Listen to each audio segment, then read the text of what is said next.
So ఈ అధిక రక్తపోటు ఎందుకు వస్తుందంటే దానికి చాలా కారణాలు ఉన్నాయి. ఒకటి, బీపీ ఉన్న పేషెంట్స్ ఆల్రెడీ హాస్పిటల్కి వెళ్ళిపోయి చూయించుకోకపోవడం, రెగ్యులర్గా ఫాలోఅప్స్ లేదనుకోండి, లేదంటే బీపీ మాత్రలైనా వాడతలేరు అనుకోండి, అప్పుడు ఈ బీపీ 180, 200కి వెళ్ళిపోయి ఈ హార్ట్ ఫెయిల్యూర్ సైన్స్ ఏదైతే లక్షణాలు చెప్పానో అవి రావడం జరుగుతుంది. రెండవ కారణం, one of the causes kidney diseases. So ఎప్పుడైతే కిడ్నీ డిసీజెస్ లైక్ కిడ్నీ సమస్యలు ఉంటాయో, ఆ కిడ్నీ పేషెంట్స్లో ఏంటంటే ఎప్పుడైతే వాళ్ళు డయాలసిస్కి వెళ్ళడం, డయాలసిస్ ముందు క్రియాటిన్ పెరిగి ఉంటుందో వాళ్ళు కూడా బీపీ చాలా ఎక్కువ ఉంటుంది. సో వాళ్ళ బీపీ కూడా 180, 200 ఉంటుంది. సో వాళ్ళ మందులు మీరు బీపీ టాబ్లెట్స్ చూసుకున్నట్లయితే కూడా వాళ్ళు 5, 6, 7 బీపీ టాబ్లెట్స్ వాడుతూ ఉంటారు కిడ్నీ పేషెంట్స్. సో అలాంటి 6 to 7 బీపీ టాబ్లెట్స్ వాడిన తర్వాత కూడా వాళ్ళ బీపీ 180, 200 ఉంటుంది. ఎందుకంటే that is because of the kidney issue.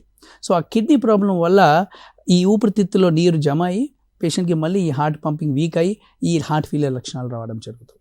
So ఈ బీపీకి ఇది ఒక కారణం అని చెప్పొచ్చు.